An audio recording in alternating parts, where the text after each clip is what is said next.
On this Monday night, federal election speculation. When Prime Minister-designate Mark Carney might send Canadians to the polls. You will be seeing probably more of me than you want. And how ready are the Liberals to hit the campaign trail with their new leader?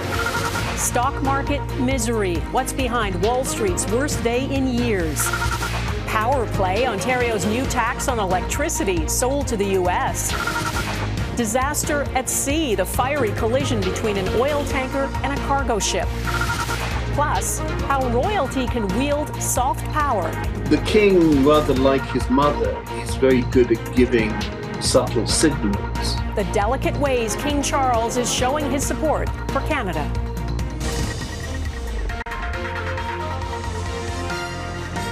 Global National with Donna Friesen. Good evening and thanks for joining us. The new leader of the Liberal Party is promising a quick transition of power from Prime Minister Justin Trudeau. Mark Carney was the resounding winner of the Liberal leadership election on Sunday, receiving 86% of the votes. Today, the real challenge begins. He's not Prime Minister yet, but he soon will be, and he will have to call an election. Carney met with the Liberal caucus in Ottawa today. All the big issues, chief among them the existential threat from the U.S. president, are now his problems. Our chief political correspondent, David Akin, is with me. David, Carney has quite the to-do list. Where is he starting? Well, he does. And, you know, for his first day on the job as Prime Minister-designate, Mr. Carney was asked lots of questions, but he provided only the briefest of answers. After a morning-long meeting with Prime Minister Justin Trudeau, Carney emerged to say, that transition will be seamless and it will be quick. Former Trudeau cabinet minister Marco Mendicino has been tapped as Carney's chief of staff for that transition. Carney also spent about 45 minutes speaking behind closed doors to Liberal MPs, but would not provide details about what he said. There is tremendous energy in the Liberal caucus. As you saw last evening, this is a united party with full of energy to serve Canadians. So, questions about the next election, his cabinet picks, the riding he will run in, all went unanswered, though he did hint he'd be more forthcoming in the days ahead. We'll be coming back to you soon. The good news is that you will be seeing probably more of me than you want. Mr. Carney. The Conservatives called a Parliament Hill press conference where reporters were given pictures of Carney and Trudeau together. Mark Carney is trying to hide from his record over the last 5 years of advising Trudeau in favor of raising carbon taxes, money printing inflation, and blocking resource projects. Not true, say the Liberals, who argue Carney will take the country in a new direction. Change. Canadians, number one, sense that we need a leader of stature. Conservatives argue the opposite. He's just like Justin, and he's more of the same.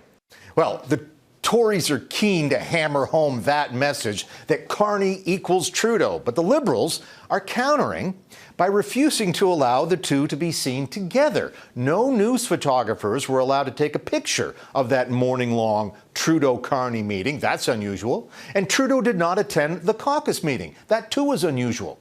But Carney did. Donna. Interesting, David. And Carney has so many things coming at him fast, including getting himself elected to a seat in the House of Commons. I know he hasn't said where he intends to run, but he has a lot of choices, right? Oh, he does, Donna. There are a surprisingly large number of safe, soon-to-be vacant Liberal ridings.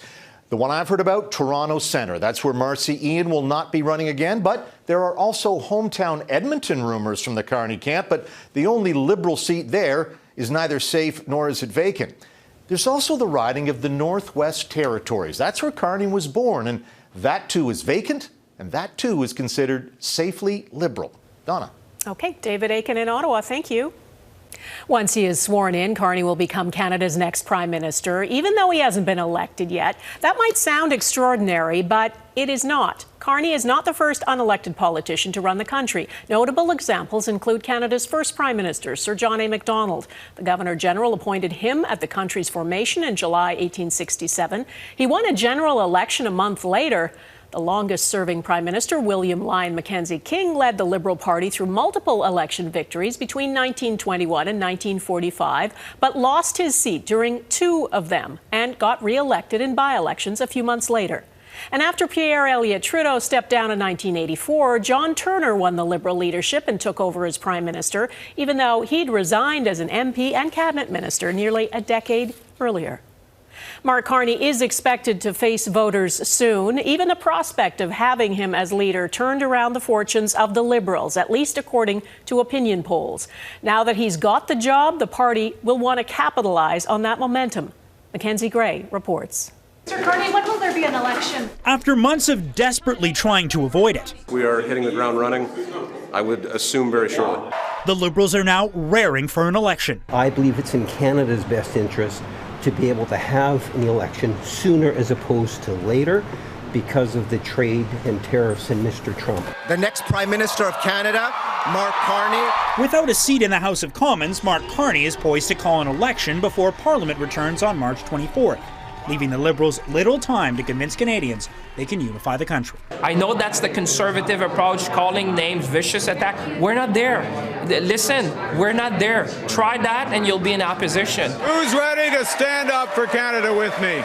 While the Liberals have the momentum in the polls, they trail the Conservatives in fundraising, who are believed to have so much money, election spending limits won't let them use it all during a campaign. And Mark Carney is just the man to help him. Leading them to spend big on TV ads right now, trying to frame Carney and Justin Trudeau as two peas in a pod. If you want any proof that my economic ideas are the best, the Liberals are all trying to pretend that they're copying them right before the election. Pierre Poilievre's complaint, a long-standing NDP gripe after years of working with Trudeau. But that hasn't stopped Jagmeet Singh from telling Carney the NDP would help pass supports for workers hurt by tariffs. I think it's the time now to put in place some of these protections before we go to an election. The New Democrats previously promised to force a campaign as soon as possible, but have now flip-flopped, as multiple polls show progressive voters flocking to the Liberals to avoid a possible Poilievre government. A similar situation for the Bloc, with polls showing the Liberals are now leading in Quebec. If Mr. Carney was to start an election in the coming minute, let's wait.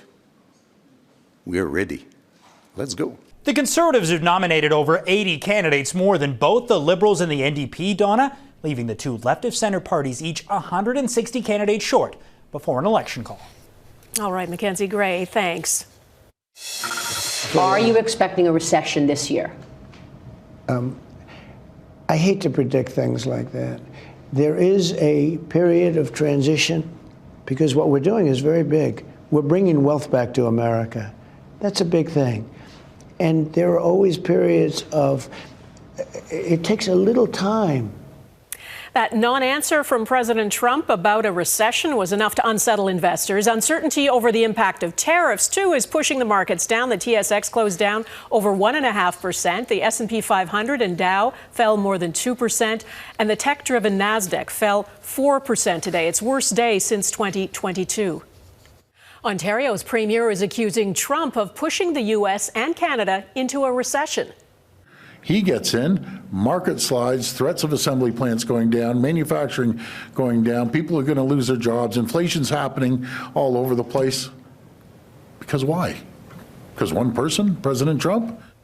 Ford is threatening to cut off electricity supplies from Ontario to the U.S. if the trade war escalates. And today he imposed a 25% surcharge on all U.S.-bound electricity. Global's Legislative Bureau Chief in Ontario, Colin DeMello, is with me from Toronto. Colin, why is he targeting electricity? Well, that's because Premier Doug Ford is looking to make a point. This is pain for the American president, not necessarily for people, but there are 1.5 million Americans who live in New York State, Minnesota, or Michigan who are impacted by this Ontario power supply. Those three states import power on a daily basis, some 12,000 gigawatts of power over the course of 2024, and the Ontario government is banking on those states reselling Ontario's power to other states. So by levying a 25% tariff, Donna, they're hoping that multiple states across the U.S. will feel this pain. The premier is also suggesting he's willing to take this a step further by dialing up those tariffs on Ontario energy exports, and also dialing down the amount of energy that Ontario creates in an effort to cut off Americans from Ontario's power supply. The premier saying he won't quit until the American president does. Until the threat of tariffs is gone for good, Ontario will not relent. We will not back down pausing some tariffs, making last-minute exemptions, it won't cut it. We need to end the chaos once and for all. Colin, Premier Ford also alluded to the damage tariffs can do to the broader economy of Ontario. What did he say? Yeah, well, Ontario's economy is really trade exposed. Think about the auto sector as an example, which has 8 car plants in Ontario, more than 100,000 in direct and indirect jobs. There is growing concern that some of those companies could potentially be looking at moving. The Ontario Chamber of Commerce says 6% of businesses in this province are looking at moving to the U.S. to avoid the tariffs. Premier Ford said today that he's willing to incentivize those companies using taxpayer dollars to remain in Ontario and keep employing Ontarians. Donna. Okay, Colin DeMello in Toronto, thank you. British Columbia is going after all American booze, not just products made in Republican voting states. We are removing the rest of the American liquor products from the shelves of the BC liquor stores to recognize the feeling that many British Columbians have now when we look at American products. We don't even want to see them on the shelf anymore. As well, EB will introduce legislation that will charge fees to commercial trucks traveling through BC from Washington state to Alaska. There are reports Ukraine may propose a limited ceasefire at talks with American officials in Saudi Arabia. The Ukrainian delegation is set to meet the U.S. Secretary of State tomorrow under intense U.S. pressure to sign a deal. Jackson Proskow looks at what's at stake. For Volodymyr Zelenskyy, this trip is all about damage control. He arrived in Saudi Arabia ahead of Tuesday's U.S.-Ukraine summit after declaring he's willing to do everything to end the war.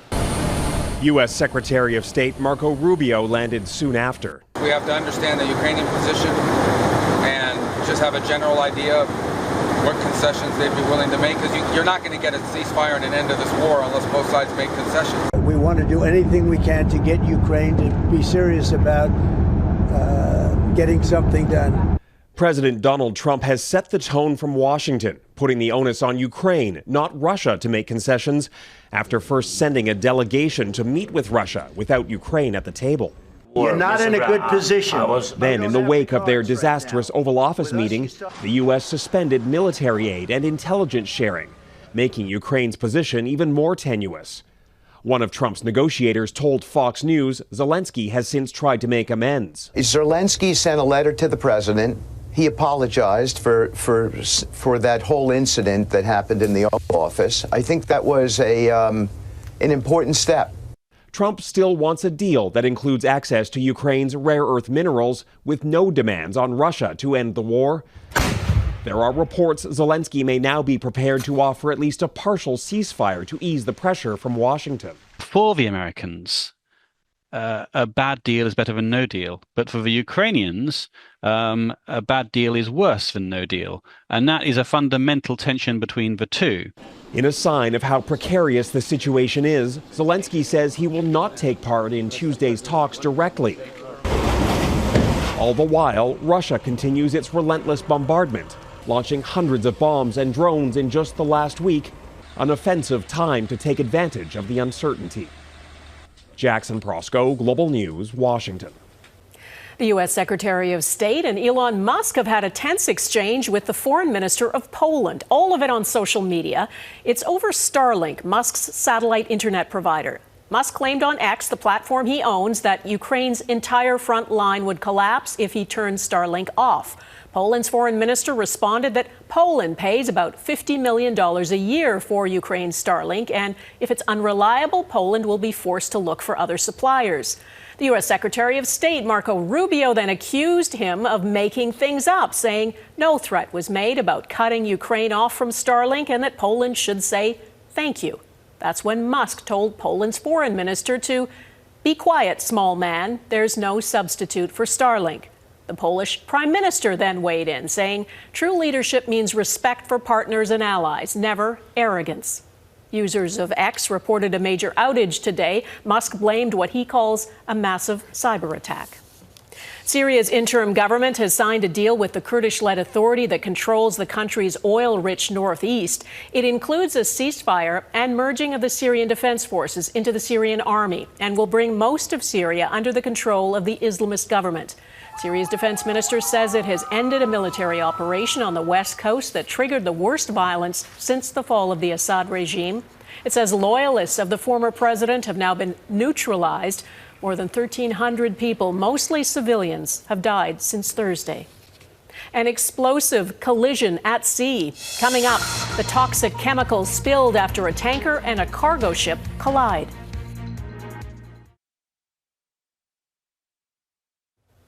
A cargo vessel and an oil tanker collided off the east coast of England, and the result was a huge explosion. The tanker was carrying jet fuel and it ignited. Crews abandoned the ships, though all but one are now believed to be safe.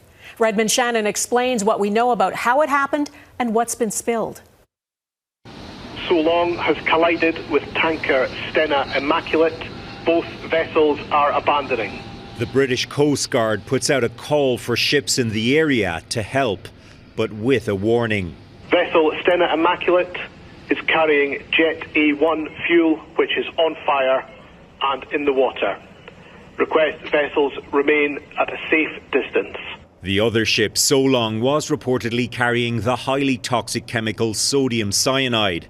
It's unclear if that substance has entered the water or if fuel that powered either ship has leaked. The website Marine Traffic shows the So Long travelling at 16 knots or about 30 kilometres an hour up until the moment it struck the Stena Immaculate, which was at anchor, causing an explosion and significant damage to both. It looks like it's been torpedoed. It's like a tanker that's been hit in the North Atlantic in World War II. The tanker was shipping the jet fuel for the US military. Reports say there is no indication of malicious activity, but experts say the crash is hard to explain. Modern ships have anti-collision systems. The So Long should have avoided it, and it would be down to incompetence on behalf of So Long. There is no reason why in the 21st century two ships should collide. The owner of the So Long says one crew member is missing. 36 crew members from both ships were rescued safely. Kerosene jet fuel evaporates more easily than crude oil, but it is still toxic. The environmental impact of it and possibly the other fuel and chemicals could be long-lasting in the sea and on the nearby coastline. Redmond Shannon, Global News, London. Still ahead, outrage after a pro-Palestinian activist is arrested by immigration officers in New York.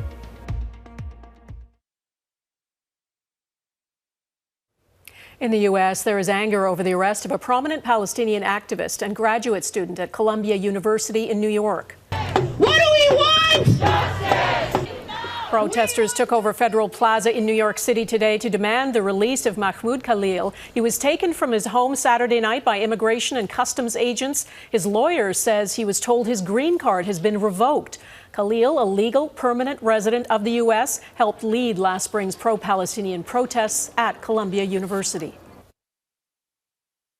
If he's a green card holder, slam dunk, there's no way to arrest him. If he had not been charged with a crime, or if he's, if there's something more than that, really, there's no way. The arrest is being seen as a significant escalation of U.S. President Trump's crackdown on anti-Israeli protests at American universities.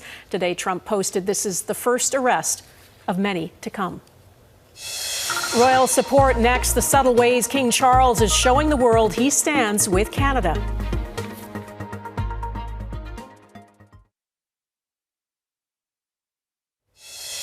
Prince William and Princess Kate were at Westminster Abbey in London today to mark Commonwealth Day. King Charles and Queen Camilla were there too. Charles and Kate both missed this service last year because they were undergoing cancer treatment. In his Commonwealth message, the King talked about the importance of collaboration and keeping Commonwealth countries united during uncertain times. There are questions about how much power the Commonwealth has. Canada is one of 56 Commonwealth nations and needs all possible allies as the American president threatens this country's sovereignty.